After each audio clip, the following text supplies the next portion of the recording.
La participación popular en las elecciones judiciales en México este domingo pasado han transcurrido en paz y con normalidad. Bueno, salvo la regulación del Instituto Nacional Electoral, el INE, que no permitió durante la campaña ni siquiera alquilar altavoces ni sillas para que los candidatos pudieran explicar sus propuestas. El INE es un espacio que sigue mirando a México por el retrovisor y no tenía mucho interés en que este proyecto saliera adelante.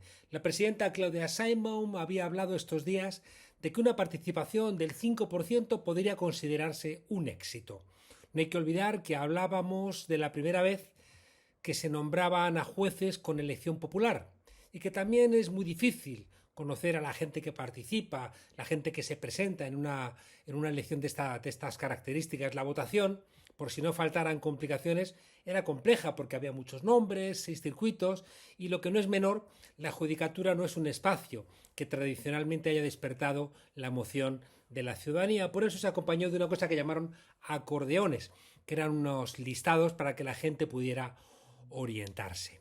Al final ha votado el 13%, un total de 13 millones de mexicanos y mexicanas que han dado arranque a una revolución democrática de enorme calado. Igual que hablamos de la reforma de lo que tiene que ver con el poder legislativo, es decir, con partidos, elecciones, circunscripciones, limitación de mandatos, elección de candidatos, sorteos, no hay apenas discusión acerca de la elección de los jueces, como si fuera un mundo paralelo. Y la otra gran discusión, la de los medios de comunicación, pues siempre la frenan las empresas de medios de comunicación, que dicen que es un atentado contra la libertad de expresión, porque saben que sin el control de los medios, ellos en democracia pierden. Déjenme adelantarles algo, si las élites pierden la judicatura y pierden el control de los medios, volverán sin pena a los golpes de Estado, porque defendiendo a las minorías como hacen, es imposible que ganen las elecciones. En los arranques de muchos procesos de cambio en América Latina, la abstención alcanzaba por lo común el 50, el 60% del padrón. Quien ganaba lo hacía, pongamos, en el mejor de los casos, con el 50% de los votos. De manera que han empezado gobernando con el 20, a lo sumo con el 25% de los votos. No olvidemos igualmente que la media de votación para elecciones más comunes en países con democracias consolidadas, como la de los alcaldes en Estados Unidos, la media de votación es del 14%, que es muy similar a este 13% de los que han votado en México. Esto no hace inmejorable una elección donde el grueso de la ciudadanía no ha mostrado su interés o no ha querido participar o no se ha sentido convocada o ha tenido dificultades para acercarse a las urnas. Pero tampoco es un mal arranque, como quieren plantear voceros de la oposición. Dudo que ninguno de ellos pida la dimisión de los alcaldes de los Estados Unidos porque han sido elegidos por un porcentaje similar al de los jueces en México. La reforma judicial era un clamor. Como dijo en España la diputada de extrema derecha Cayetana Álvarez de Toledo, los jueces son el muro de contención de las élites cuando la derecha pierde las elecciones.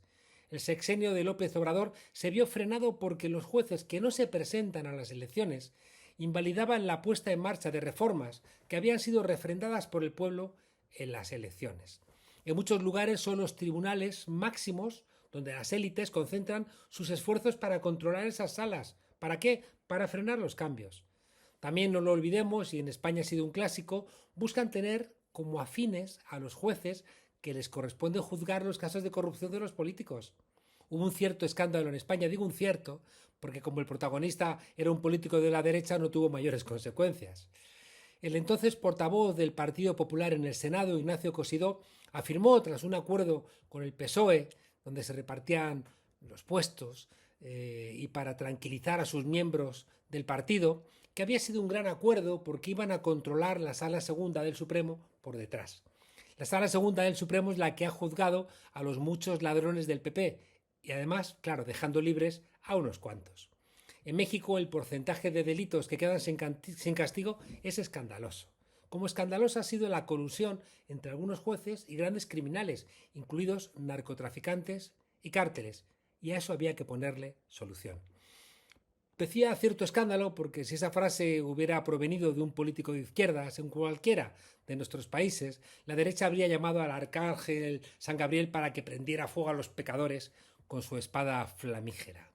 Algo similar, no olvidemos, ha hecho Donald Trump colocando a jueces afines en el Tribunal Supremo. ¿Con alguna intención? Bueno, pues ese tribunal es el que le permitió presentarse a las elecciones pese a estar condenado. Que lo intente un político de izquierdas en cualquiera de nuestros países. Sin embargo, López Obrador entendió que la reforma de la judicatura no debía afectar solamente a la cúpula judicial, esto es, a la Suprema Corte, sino que competía a todo el Poder Judicial. Esto es, a la Suprema Corte, pero también a los tribunales electorales, también al Tribunal de Disciplina Judicial, que es el que se encarga de los asuntos internos de los jueces. Ya saben ustedes eso de que perro no come perro. Porque ¿de qué sirve cambiar la punta del iceberg si todo lo que está debajo, que es lo realmente grande, queda invariable? En total se van a cambiar casi 2.700 cargos entre jueces de distrito, que son los responsables de resolver casos de primera instancia, en lo civil, en lo penal, en lo administrativo y laboral, los magistrados, que son los que operan en tribunales de segunda instancia, que revisan las resoluciones emitidas por los jueces de distrito y los ministros, que son los que integran la Suprema Corte de Justicia de la Nación. Claro que esta elección no está libre de problemas, pese a haberse puesto previamente filtros y exigencias, claro, para que no cualquiera pueda presentarse, sino tiene que presentarse gente con formación en derecho y experiencia. En el filtro inicial que hizo la Cámara Legislativa se colaron personas vinculadas al narco, pero fueron detectadas. Quien no detectó que su mano derecha, García Luna, estaba al servicio del narco de uno de los cárteles fue el presidente Felipe Calderón, presidente por supuesto del derechista PAN. Ningún sistema es perfecto y como ha dicho Claudia Sheinbaum, la presidenta, en 2027 se podrá evaluar, pero es evidente que no va a ser en ningún caso peor de lo que hay hoy en la judicatura en México.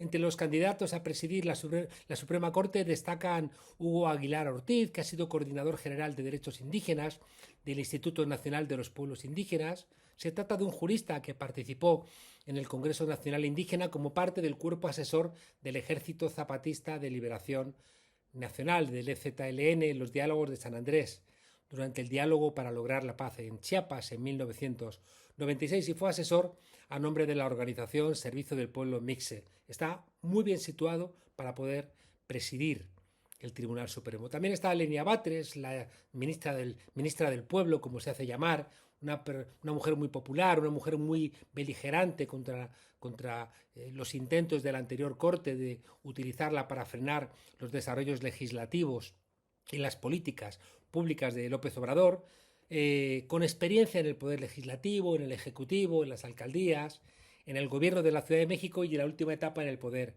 Judicial. Otras candidatas, como la ministra Ortiz, han recibido el apoyo del Sindicato Mexicano de Electricistas, de la cooperativa Cruz Azul y de comerciantes de la Merced, o Yasmín Esquivel, que recibió el apoyo del Sindicato Nacional de Trabajadores de la Educación, del SENTE, en el Estado de México. Parece evidente que en la cúpula del Poder Judicial en México, un órgano que va a ser colegiado, van a estar personas que llevan tiempo intentando que el derecho deje de ser la gran asignatura pendiente de la democracia mexicana y que tienen relaciones con los sectores populares. Es decir, para ganar las elecciones tienes que tener relación con los sectores populares, no como antes, que te bastaba el apoyo de banqueros, de empresarios o de políticos corruptos. Uno de los elementos que se va a frenar con esta elección es la desmesurada remuneración económica que cobraban los jueces. La ley federal de austeridad republicana va por fin a afectar también al Poder Judicial. Es bueno que los jueces tengan un sueldo decente, porque así es más complicado, pues que estén atentos, ¿no?, a las dádivas o a la corrupción que se convierta en el pan nuestro de cada día, y con un buen sueldo, con un sueldo decente, pues tendrán tiempo para estudiar y dedicar tiempo a juzgar, que es para lo que son elegidos.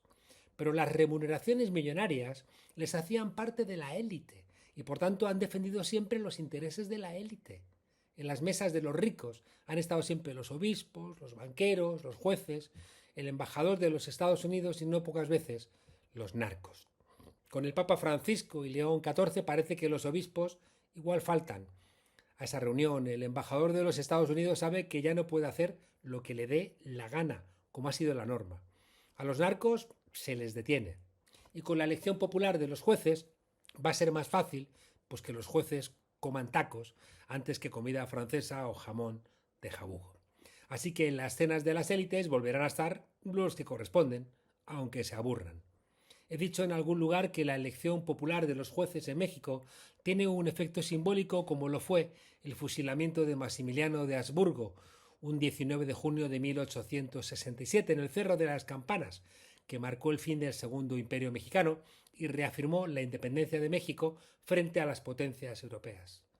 Esta elección, en la que han participado 13 millones de mexicanos y mexicanas, más de los que votaron por el PRI, el PAN y el PRD en las últimas elecciones presidenciales, vuelve a hacer cierto eso de que los ricos y algunos jueces también lloran.